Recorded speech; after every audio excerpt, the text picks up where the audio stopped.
स्वागत है। जैसा कि आप देख रहे हैं, गली गली हर क्षेत्र में चुनावी चर्चाएं, चुनावी माहौल हमें देखने को मिल रहा है। लेकिन फिरोजाबाद की अगर मैं बात करूं, जिसको सुहाग नगरी कहा जाता है, कांच की नगरी कहा जाता है, आपको बता दें इस नगरी की शुरुआत फिरोजाबाद में एक मशहूर सम्मानीय कहूं स्वर्गीय रुस्तम उस्ताद जी थे, जिन्होंने कांच की शुरुआत की। कांच लेकर आए, कैसे लाए, क्या लाए, वो भी हम जानेंगे।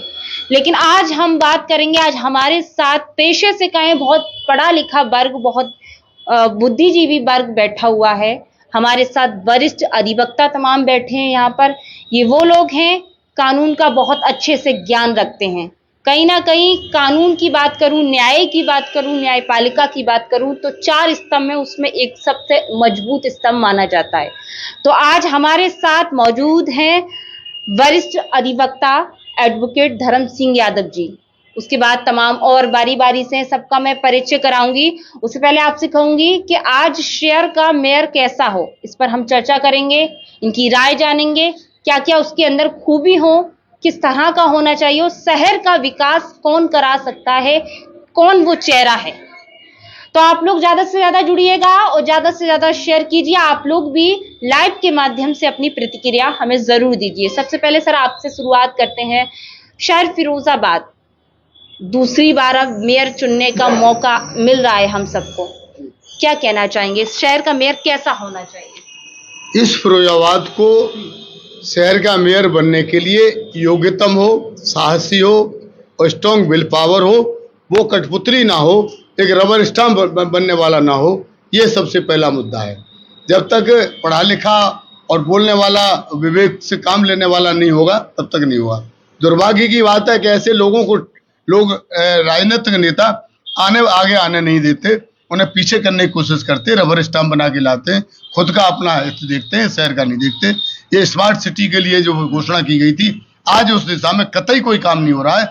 लाखों करोड़ रुपए आ चुका है शहर को, लेकिन वो विकास में नहीं लगा। आज हम सीवर लाइन का मिक्स गंदा पानी पी रहे हैं, मजबूर हैं। हमारा सड़कें टूटी हुई हैं, गलियां टूटी हुई हैं और विकास कार्य बिल्कुल अब नहीं हो रहा है और नई कॉलोनियों में जलभराव हो रहा है। आएंगे तो सभी से हम बारी बारी यही सवाल करेंगे। सबसे पहले आप परिचय दीजिएगा, शहर का हमारा मेयर कैसा होना चाहिए? जी, मेरा नाम शालिनी एडवोकेट यादव है जी। मैं फिरोजाबाद देवनगर से हूँ और हमारा जो मेयर का जो चुनाव होने जा रहा है इस बार, तो जो मेयर को हमें चुनना है तो वो शिक्षित होना चाहिए, वेल एजुकेटेड होना चाहिए। और अगर लड़कियों को कभी भी कोई दिक्कत आए या किसी भी जनता को अगर कोई परेशानी हो तो वो सबसे पहले वहां खड़ा होना चाहिए।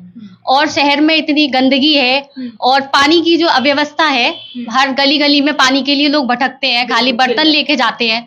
तो सबसे पहला मुद्दा ये है कि पानी के लिए लोग परेशान है फिरोजाबाद में, तो उस समस्या का समाधान होना चाहिए जो अभी तक हो नहीं पाया है। अच्छा, आप महिला हैं और चूंकि फिरोजाबाद जो है वो महिला सीट है, तो क्या महिलाओं के लिए क्या विशेष होना चाहिए अगर शहर का मेयर कोई बनता है? महिलाओं के लिए सबसे विशेष ये होना चाहिए कि अगर महिला के लिए कहीं भी अगर कोई परेशानी होती है, उसके साथ कोई भी बदतमीजी या किसी भी तरीके की घटना होती है, तो अगर वो महिला कैंडिडेट अगर हमारी प्रत्याशी है, अगर वो बनती है, मेयर पद पर आती है, तो उनको सबसे पहले सामने होना चाहिए और महिला की मदद के लिए सुनना चाहिए उसकी। शहर का मेयर कैसा होना चाहिए, परिचय के साथ? मेरा नाम भगवान दास निर्मल एडवोकेट है और मैं यहीं करबला में रहता हूँ जी। शहर का मेयर जो होना चाहिए, तो सबसे पहली चीज़ तो यही है कि पानी की मूलभूत समस्या है हमारे यहाँ। पानी हमको गंदा मिलता है और दूसरी बात निकासी नहीं है हमारे यहाँ पानी की, जल भराव बहुत होता है। अगर जरा सा पानी पड़ जाता है तो जल भराव हो जाता है। तो जल भराव की समस्या, इसमें करोड़ों रुपया पर हम बात करेंगे। पहले मेयर की बताइएगा। मेयर तो पढ़ा लिखा होना चाहिए, एजुकेटेड होना चाहिए और बोलने वाला होना चाहिए। ऐसा नहीं होना चाहिए जो कि बोलना ही नहीं जानता, बिल्कुल भी पर्चे पे लिख के लाई मेयर और बोल रही हैं, वो भी नहीं ठीक से पढ़ पा रही हैं, तो ऐसा क्यों मेयर होना चाहिए? बिल्कुल सर। क्या माना जाए, चुनाव की घड़ी नजदीक है, तमाम पार्टियों ने अपने प्रत्याशी डिक्लेयर कर दिए, लेकिन आज आप लोग बुद्धिजीवी हैं, एक बहुत बड़ा वर्ग है, आप लोग हमेशा न्याय शिक्षा की बात करते हैं। शहर का मेयर कैसा हो? देखिए, सबसे पहले मैं आपको ये बताना चाहता हूँ कि फिरोजाबाद में हमें दूसरी बार मेयर चुनने का मौका मिल रहा है, क्योंकि हमने पिछले 5 साल का जो वक्त गुजारा है वो सत्ता पक्ष का मेयर था, और उससे जो उम्मीदें थी सरकार के मेयर को होते हुए भी, वो हमें इसको फिरोजाबाद को विकास नहीं मिला। विकास कार्यों पर आएंगे, लेकिन मेयर कैसा होना चाहिए? पहला सबसे पहले मेयर तो ये होना चाहिए कि वो स्वतंत्र हो और निष्पक्ष अपने निर्णय लेने में सक्षम हो, सबसे पहली बात। क्योंकि जो मेयर अपने आप को स्वतंत्र नहीं होगा तो वो शहर के फैसले नहीं ले सकता। बेशक। तो हम ये देखते हैं कि ऊपर कहीं ना कहीं सत्ता के दबाव में आकर के सत्ता का जो प्रशासन का सत्ता का जो विधायक होते हैं या तो उनके दबाव में आके वो चाहते हैं कि उनके अंडर में रहकर काम करें, और इसकी बिना पे जनता का नुकसान होता है। तो सबसे पहले मेयर का जो मूल उद्देश्य है वो अपने निर्णय में जो ले तो उसको सक्षम होने चाहिए। जी सर, क्या कहना चाहेंगे परिचय के साथ? जी, मेरा नाम रोहित पारस एडवोकेट है। देखिए, सबसे पहले मेयर की बात आती है। मेयर नगर निगम एक्ट धारा 3, नगर निगम एक्ट धारा 3 में मेयर का पद जो है एक मूल पद दिया जाता है, जिसके अंदर में 5 से लेके 11 सभापति तक होते हैं। लेकिन अब जब 5 से लेके 11 सभापति होते हैं तो मेयर का पद इतना होना चाहिए कि जैसे वो उन लोगों को संभाल सके, ईमानदार हो और दूसरे लोगों पे अपना वर्चस्व जमा सके कि हाँ मेयर का पद है। अब होता क्या है, यहाँ पे ईमानदारी की बात आती है तो निगम में सबसे ज्यादा भ्रष्टाचार इस तरीके से लिपटा हुआ है कि जो बैकलॉग कर्मचारी हैं नगर निगम के, नगर निगम में बैकलॉग कर्मचारी हैं वो अपने मूल पद पर तैनात नहीं हैं। मेरा कहने का मतलब ये है, जो उनका कार्य है वो अपने कार्य को नहीं कर रहे हैं, दूसरे बाबुओं की नौकरियां कर रहे हैं। जब नगर निगम का पूरा स्टाफ अगर वो काम नहीं करेगा तो नगर निगम का स्टाफ तो शॉर्ट रहेगा और काम नहीं होंगे। अच्छा चलिए, अगर हम बात करें, फिरोजाबाद नगर पालिका था पहले, उसके बाद इसका दायरा बढ़ाया गया, इसको नगर निगम में घोषित किया गया। अब मेरा सवाल है, नगर निगम में घोषित करने के बाद दायरा बढ़ाया गया या फिरोजाबाद में विकास का पहिया दौड़ा या नहीं दौड़ा? सर, माननीय कल्याण सिंह जी की जब सरकार थी तो सबसे पहले एड ग्रांट हुई हमारे फिरोजाबाद को। बड़ी खुशी की बात है कि उन्हीं के द्वारा यहाँ पर ग्रांट शुरू हुई थी। सन 2000 से लेकर के इतना पैसा करोड़ों रुपए आया जो हमारे विकास में लगना चाहिए तब नहीं लगा। यह सवाल था लंबे समय से पानी की समस्या का, तो सीवर लाइन डाली गई और नमामि गंगे योजना के अंतर्गत उसके विकास के लिए काम किया गया। इसी बीच में एक जेड़ा झाल से परियोजना लाई गई, उससे पानी लाएंगे। हमारे शहर के लिए हमारा जो माइनर है फिरोजाबाद माइनर 800 क्यूसेक जल का माइनर है, लेकिन उसमें वो पानी न ला करके यहाँ पर सिर्फ 35 क्यूसेक के लिए हमने जेड़ा झाल से करोड़ों रुपए खर्च किया। आज उसके बावजूद भी यहाँ स्वच्छ पानी नहीं है। कारण कि सबसे पहले जो सीवर लाइन पड़ी थी उसके कारण वाटर लाइन टूट गई थी, और वाटर लाइन टूटने के बाद जो सीवर लाइन के कनेक्शन हुए तो कनेक्शन में गंदा पानी उस वाटर लाइन में जाकर के पूरे शहर को मिला। नगर निगम होने पर 13 ग्राम सभाएं और जुड़ी। आज स्थिति यह है कि जो नई ग्राम सभाएं हैं उनमें जल भराव की समस्या, उसमें सड़कों की समस्या, आज तक कोई सुधार नहीं हुआ। तो अरबों खरबों रुपए जो आया वो नेताओं की भेंट चढ़ गया, विकास में नहीं लगा। इसलिए स्मार्ट सिटी के सपने देखना बेकार है। आएंगे। अच्छा, एक बड़ा सवाल महिलाओं से जुड़ा सवाल है। जैसे कि फिरोजाबाद की अगर मैं बात करूं तो जैसे मार्केट है, मार्केट में एक महिलाओं के लिए अच्छा शौचालय बनना चाहिए, जो कि हमारे मुख्यमंत्री का आदेश भी था, एक अभियान भी था, पिंक शौचालय। ठीक है, दिल्ली वगैरह में हम लोग देखते हैं। क्या लगता है, बाजार में कोई शौचालय नहीं है, इस और आखिर ध्यान क्यों नहीं है? मैं इस बारे में कहना चाहूँगी कि ये पिंक शौचालय वाली जो आप बात कह रही हैं, तो वो बने तो हैं, जहाँ कहीं थोड़े बहुत दिखते हैं बने हुए, लेकिन उसमें सफाई नाम की बिल्कुल चीज नहीं है। उनमें गेट नहीं है। आप देखोगी मार्केट में जाते हुए, अगर किसी महिला को जाना हो शौचालय के लिए, अगर वॉशरूम यूज करना हो, तो उस पर इतनी गंदगी है कि उसका कोई सवाल ही नहीं है। और उस पर गेट टूटे हुए होते हैं और हर जगह नहीं बने हुए हैं वो शौचालय। अच्छा, हम लोग जैसे हम 8 निकायों की बात करेंगे, हम यहाँ फिरोजाबाद में ग्रामीण क्षेत्र में हम देखते हैं कि प्रधानमंत्री के द्वारा इज्जत घर की बात कही गई थी, महिलाओं को इज्जत घर दिए गए थे, लेकिन वो उनमें ज्यादातर मैंने देखा है कि कंडा भरे हैं उसमें, या फिर मतलब वो यूज नहीं हो रहे। तो ये तो उनकी मजबूरी है, वो यूज नहीं हो रहे हैं।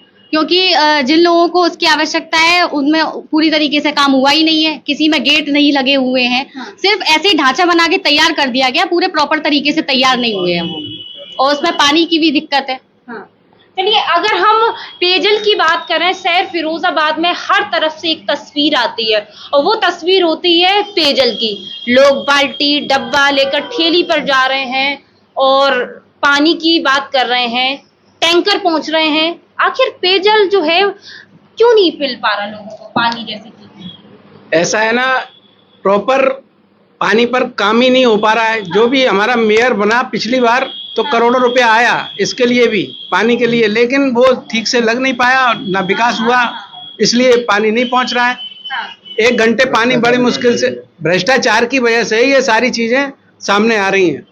दूसरा सवाल अगर मैं करूं आप लोगों से, पानी से ही जुड़ा हुआ है, जैसे कि बाहर कोई व्यापारी आता है, कोई गांव से किसान आते हैं, तो आज हम कहीं भी नहीं देखते हैं कि पानी के प्याऊ की बात करूं या मैं टंकी की बात करूं, कहीं नहीं है।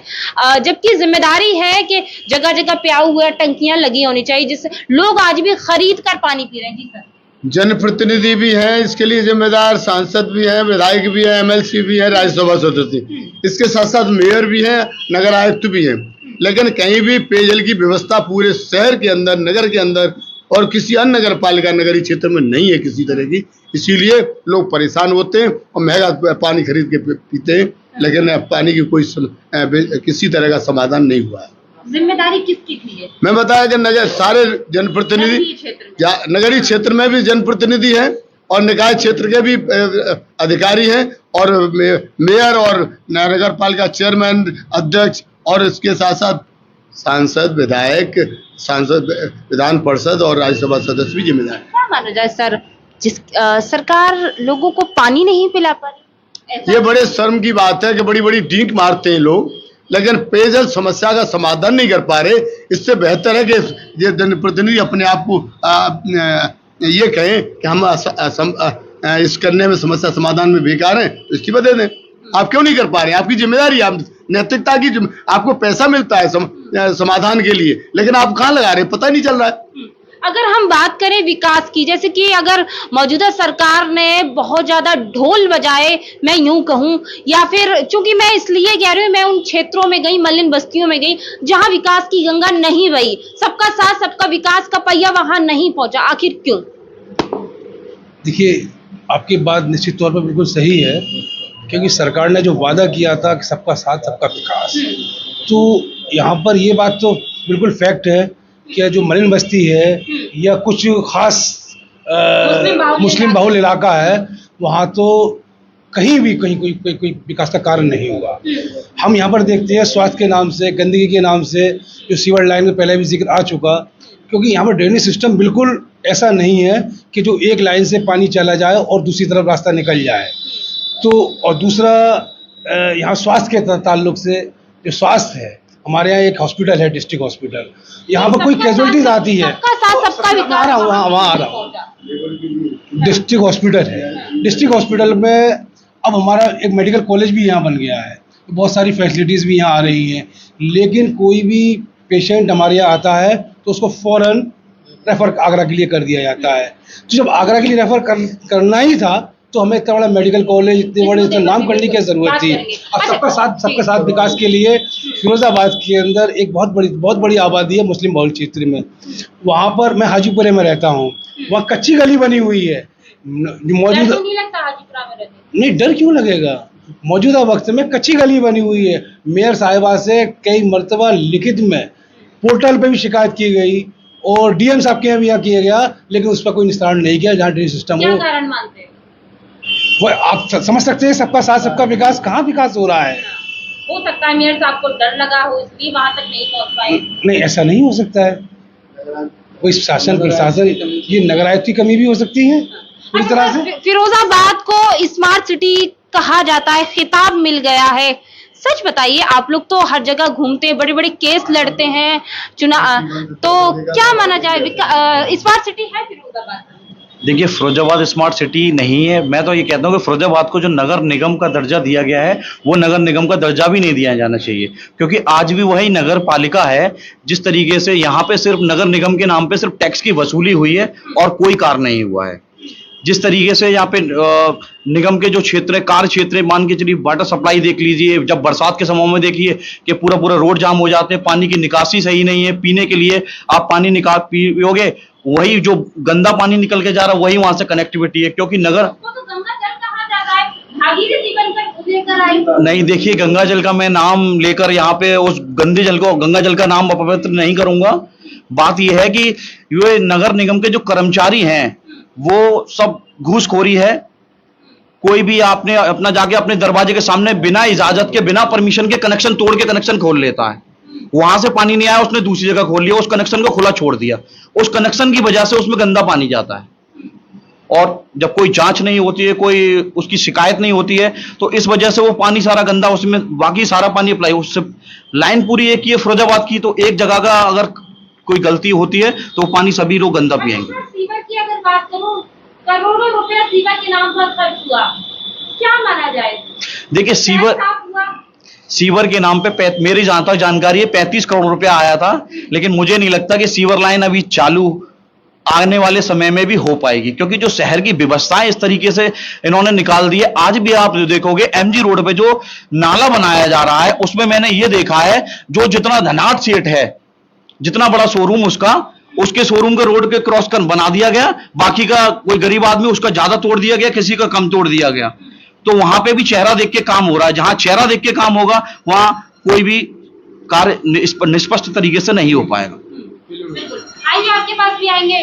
तो अगर हम जानने का प्रयास करें कि फिरोजाबाद, हमारे प्रधानमंत्री जी ने भी झाड़ू उठाई थी, तो फिरोजाबाद में स्वच्छता की अगर मैं बात करूं, साफ सफाई की अगर मैं बात करूं, क्या लगता है? आप लोग तो हर जगह रहते हैं, आपके कार्य क्षेत्र तो ऐसा है, हर व्यक्ति आप लोगों से मिलता है, स्वच्छता के नाम पर क्या फिरोजाबाद साफ सुथरा है या नहीं? बस 2005 में मैंने सवाल उठाया था कि आने वाले वक्त में सफाई कर्मचारियों के हितों की को कुठाराघात होगा। वही सामने आया कि जब सफाई कर्मचारी जो नियुक्त थे, उसके बाद उन्होंने संविदा पे रखे, संविदा के बाद ठेके पे रखे, और ठेके की स्थिति जो हो गई कि पूरे जिले के अंदर उन सफाई कर्मचारियों को वेतन नहीं दिया गया, और जहाँ 1700 कर्मचारी दिखाए गए, वहाँ 500 कर्मचारी काम कर रहे हैं, 1700 का वेतन लिया जा रहा है। इस तरह से शोषण तो हुआ सफाई कर्मचारियों, लेकिन संख्या के बल कम होने की वजह से सफाई नहीं हो पा रही, इसीलिए गंदगी के ढेर बढ़ रहे हैं। उसका एक कारण ये भी है, उसका एक कारण ये भी रहा है कि जो लोग संविदा पे रहे, ठेकेदारी पे रहे, तो वो नगर निगम का कार्य नहीं कर रहे, लेकिन वो व्यक्ति विशेष यानी मौजूदा सत्ता का विधायक जो मौजूद है उसके अंडर में रह के काम करते रहे, उनका काम किया है। क्योंकि मेरे कई ऐसी कर्मचारियों से बातचीत हुई, तो वो कहाँ जा रहे हैं कि साहब वो विधायक जी ने फला काम दिया हुआ है। भाई तुम्हारी ड्यूटी का टाइम है भाई, तुम अपनी ड्यूटी पे क्यों नहीं जा रहे? कि नहीं, विधायक जी का है, क्योंकि ठेकेदार विधायक जी के अंडर में रह के काम कर रहा है। जब ठेकेदार अंडर में रह के काम कर रहा है, तो वो जो सफाई कर्मचारी हैं या जो भी निगम के कर्मचारी हैं, वो एक व्यक्ति विशेष के लिए काम कर रहे हैं, न कि शहर के लिए काम कर रहे हैं। फिरोजाबाद की अगर मैं स्वास्थ्य की बात करूं, क्योंकि हमने पिछले डेंगू काल में सभी ने देखा कितने सारे बच्चों की मौतें हुई, बहुत सारे परिवारों की चिराग उजड़ गए, जिम्मेदार कौन रहा? और स्वास्थ्य पर क्यों बात नहीं होती? देखिए, इसमें आप भी जानते हैं और हम भी जानते हैं, इसमें भी मैं वही बात कहूंगा, जो पैसे वाले लोग हैं उनका इलाज हुआ है, गरीब आदमी का किसी का भी कोई इलाज नहीं हुआ है। हमारे कई नेता जो गढ़ थे, वहां पे मैंने जाके देखा था, खुद मैं हॉस्पिटल में गया हुआ था, हॉस्पिटल में जाके देखा था, उनको 4-4 पानी की बोतलें, दूध की बोतलें, जूस की बोतलें उपलब्ध कराई जा रही थी, और बाकी के जो गरीब लोग हैं उनको बेड तक नहीं, उनको जमीन पे पड़ा हुआ था। तो सब चेहरा देख के काम हुआ है उसमें। क्या कहना चाहेंगे सर स्वास्थ्य पर? देखिए, स्वास्थ्य पर आपने जब देखा, या डेंगू का प्रकोप रहा या कोरोना टाइप का पीरियड रहा, आज की भी अगर बात करें तो रेबीज का इंजेक्शन नहीं है हॉस्पिटल में, जबकि नगर निगम क्षेत्र में बिल्कुल स्वास्थ्य विभाग भी बना हुआ है। क्यों ये सारी सुविधाएं लोगों को नहीं मिल पा रही? देखिए, उसकी एक वजह रेबीज की, आप इंजेक्शन की बात कर रहे हैं, तो फिरोजाबाद एक बहुत बड़ा क्षेत्र है। यहाँ पर वोटर 5 लाख से ज़्यादा लोग वोटर हैं, और आबादी की बात करें 10 लाख से ऊपर पहुँच जाती है ये आबादी हमारी। तो फिरोजाबाद में कहीं भी पूरे परिसर में मैं आपको पूरी बात बताऊं, लेकिन मैं सर आपकी बात काटना चाहूंगी। मैं उसका जवाब देना चाहती हूँ। अगर बेशक 5.5 या 5 लाख की आबादी है, इस 5 लाख की आबादी का नेतृत्व विधायक भी कर रहे हैं, सांसद भी कर रहे हैं, जिला पंचायत सदस्य भी कर रहे हैं, अध्यक्ष भी कर रहे हैं, ब्लॉक प्रमुख भी कर रहे हैं, नगर में बैठे नगर आयुक्त भी कर रहे हैं, और जो महापौर है वो भी कर रही थी, और जिले में बैठे जिले के आला अधिकारी भी कर रहे हैं। तो क्या इतना सारे लोग जो है कंट्रोल कर रहे हैं सिस्टम को, व्यवस्थाओं को, क्यों दुरुस्त नहीं बना पा रहे? बशर्ते कि जनप्रतिनिधि की नीयत ठीक हो और जनप्रतिनिधि अपने लगन से काम करे, जनता के हित की बात करें। केवल वोट लेने के टाइम पे जाते हैं जनप्रतिनिधि, उसके बाद भूल जाते हैं, दर्द भूल जाते हैं जनता का। शहर के अंदर जो हॉस्पिटल है, वो हॉस्पिटल और मेडिकल कॉलेज एक ही परिसर से कर दिए गए। बड़ी संख्या तो लेबर की है, यहाँ पे ऐसा ही हॉस्पिटल नहीं है, गरीबों के पास इलाज के लिए पैसा नहीं है, तो आज वो इलाज कहीं नहीं हो पा रहा है, सिवाय इसके कि अस्पताल गए रेफर कर दिया। तो जो स्थिति है गरीबों की, उसके लिए पर्याप्त इलाज नहीं है, पर्याप्त साधन नहीं है, और जनप्रतिनिधि केवल वोट के टाइम पे दिखते हैं, उसके बाद जनप्रतिनिधि भूल जाते हैं जनता के दर्द। फिरोजाबाद की अगर मैं बात करूं, जैसे कि फिरोजाबाद भी मेडिकल कॉलेज है, आगरा भी मेडिकल कॉलेज है, फिर क्यों यहाँ पर वो व्यवस्थाएं नहीं है जो मरीजों को आगरा के लिए रेफर किया जाता है, और आगरा में भी वो स्थिति है कि मरीजों को ढंग से इलाज नहीं दिया जाता? मैं तो ये कहूंगा, एक छोटा सा एक डिपार्टमेंट है, उसमें रेडियोलॉजिस्ट जो है आगरा से और लेके फिरोजाबाद तक एक ही काम कर रहा है, तो इनके पास एक कर्मचारी नहीं है, रेडियोलॉजिस्ट नहीं दे सकते, बड़ी बड़ी डीके मारी जाती है सरकार के द्वारा, लेकिन यहाँ स्टाफ नहीं है। स्टाफ है तो संविदा वाला है, और एक ही हॉस्पिटल में एक ही दो सरकारी रजिस्ट्री भी रखा है और एक प्राइवेट भी रखा हुआ है। प्राइवेट व्यवस्था होने के कारण यहाँ बंदर बांट हो रहा है, कर्मचारी नहीं होते, पेपर पे होते, उसके वेतन को दूसरे लूट के खा रहे हैं। क्या जी जी सबसे बड़ी बात यह है कि जब कोरोना काल चला था तो ऑक्सीजन की कमी क्यों आई? क्योंकि लोगों ने, हॉस्पिटल के लोगों ने ऑक्सीजन बेची, ऑक्सीजन को बेचा, और वो भ्रष्टाचार नहीं होता तो लाखों लोगों की जानें बचती, लेकिन ऑक्सीजन बेचने कर्मचारी लोगों ने ही बेची है। वहाँ पे जो मुख्य कर्मचारी थे हॉस्पिटल के, उन्होंने सीधी सप्लाई की और उनसे पैसा लिया। जो धनाढ़ मरीज होते थे उनसे पैसा लेके और बेड और ऑक्सीजन दोनों देते थे। वो इतना भ्रष्टाचार। मैं आपसे एक सवाल का जवाब देना चाहूंगी। जैसे कि हम फिरोजाबाद में देखते हैं, हम सभी को बताया कि फिरोजाबाद में मेडिकल कॉलेज है, जिला अस्पताल नहीं है। आखिर जिला अस्पताल कहाँ है? मेडिकल कॉलेज बनाया गया तो जिला अस्पताल भी तो होना चाहिए, कहाँ गया जिला अस्पताल? राजबब्बर साहब के प्रस्ताव पर ये मेडिकल कॉलेज स्वीकृत हुआ था केंद्र सरकार से, और उसके बाद जो मेडिकल कॉलेज की बिल्डिंग जब बन के तैयार हो गई, आज तक मेडिकल कॉलेज की बिल्डिंग में डिस्ट्रिक्ट हॉस्पिटल को खाली करके वहां क्यों नहीं ले जा रहे हैं? वहां ले जाओ, 2 जगह व्यवस्था हो। आज स्थिति है कि इस चौराहे से मरीज अस्पताल में नहीं घुस सकता, एक गेट से घुसा रहे हो, और मेडिकल कॉलेज भी है, वो भी है। तो क्या कारण है कि यहाँ पे मेडिकल कॉलेज को क्यों चलाया जा रहा है? यहाँ पे क्यों नहीं उनसे उसकी बिल्डिंग ट्रांसफर कर रहे? क्यों इस हॉस्पिटल को नहीं चला रहे? और ESI हॉस्पिटल कहाँ है? ये सब एक ही परमिशन में सारे काम करोगे? तो ESI हॉस्पिटल तो आज तक बनाए खुला ही नहीं, पैसा आता है, ग्रांट है, लेकिन आज तक नहीं बना पाए, जबकि लाखों मजदूर यहाँ पे पड़ा हुआ, उसके इलाज का कोई साधन नहीं है। क्या माना जाता है? जिम्मेदार कौन है? जिम्मेदार जनप्रतिनिधि है, सरकार है जिम्मेदार। एक सवाल मैं आप सभी से पूछूंगी। काफी सवाल जो हैं हमने किए, चाहे वो स्वच्छता की बात हो, चाहे वो स्वास्थ्य की बात हो, चाहे वो अगर हम बात करें नाली सड़क खरंजे की बात करें। जी पहले आप अपनी बात कीजिएगा। अभी स्वास्थ्य के ताल्लुक से मैं एक बात तो बताना चाहता था कि नालवन चौराहे के पास मलिन बस्ती है, वहाँ पर एक संपत राम औषधालय चला करता था 20 साल पहले, और मौजूदा विधायक थे जब वो चेयरमैन हुआ करते थे फिरोजाबाद के, उस वक्त उन्होंने उसको वहाँ बंद करा दिया गया, और आज तक वहाँ पर कोई दोबारा कोई डॉक्टर नहीं बैठा। क्योंकि अगर वो इतने लोग हैं, लेबर क्लास के लोग हैं, आसपास है रामनगर के हैं, इधर हुंडे वाला बाग के हैं, इधर गालिब नगर के हैं, रसूलपुर है, ये ऐसे हैं कि लेबर क्लास के लोग हैं। वहाँ पर उनको अगर वो चाहे 1 रुपये की दवा यहाँ से ले लें, उनको सस्ता इलाज मिल जाए, लेकिन नहीं, उसको बंद कर दिया गया है। हमने इसके लिए RTI भी डाली थी, नगर उसको CMO साहब को भी लिखा था, DM को भी लिखा था इसमें कि इसको इस संपत राम औषधालय को दोबारा चालू किया जाए यहाँ पर, लेकिन सरकार के प्रतिनिधियों ने किसी ने इस पर सुनवाई नहीं की है। सर अगर मैं जानना चाहूँ, हमने सब आप लोगों से सारे मुद्दों पर बात की।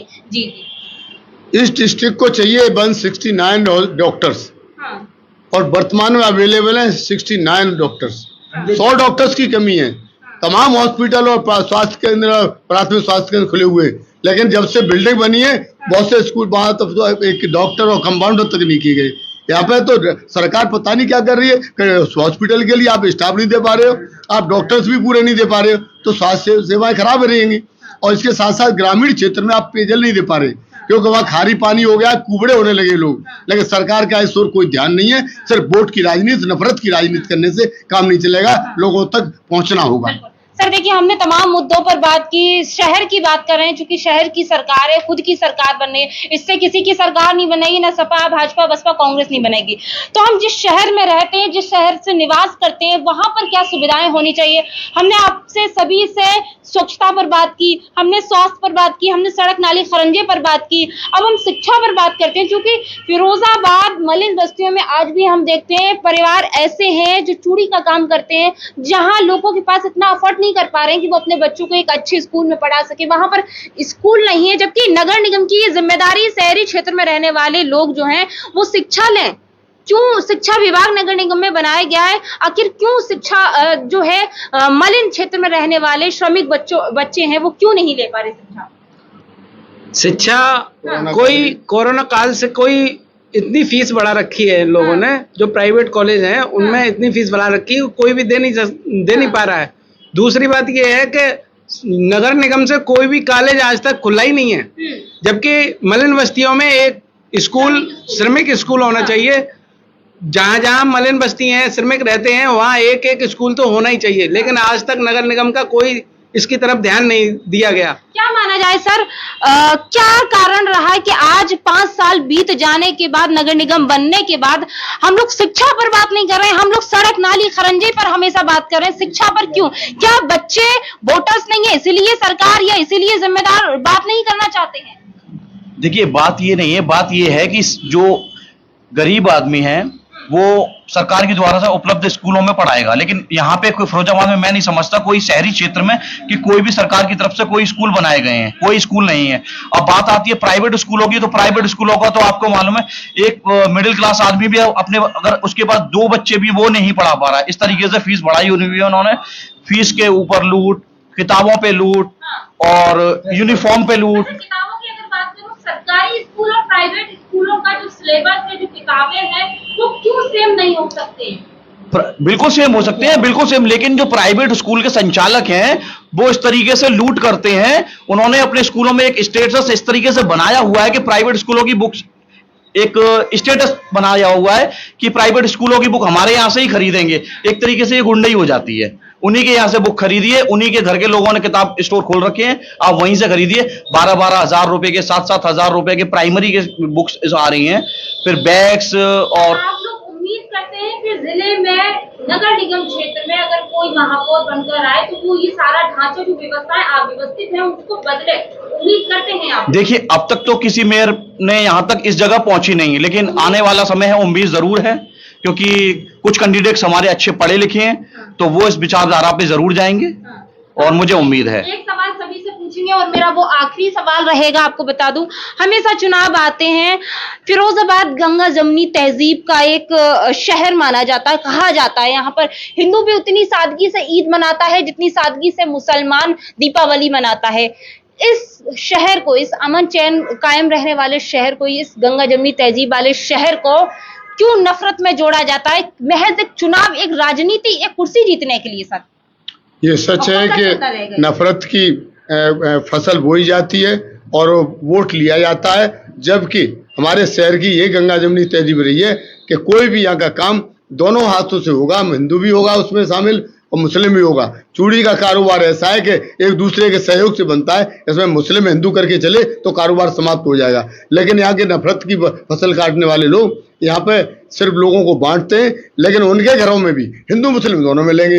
लेकिन वोट के समय नफरत की बात नहीं करनी चाहिए, सबको मिलजुल कर काम करना। मैं ये कहना चाहूंगा कि धर्म और जाति से दूर हटकर और अच्छे प्रत्याशी को चुने जो हमारे नगर की विकास के लिए ध्यान दे और उस बिल्कुल निष्पक्ष होकर के काम कर सके, ये हम उम्मीद करते हैं। जी सर, क्या कहना चाहेंगे इस विषय पे? हिंदू मुस्लिम एक दूसरे के पूरक हैं हमारे फिरोजाबाद के अंदर, और हम दोनों मिलकर एक काम करते हैं तो दोनों का सहयोग होता है। जिस काम में जो भी काम करें उसमें दोनों ही लोगों का सहयोग होता है, दोनों समुदायों का सहयोग होता है।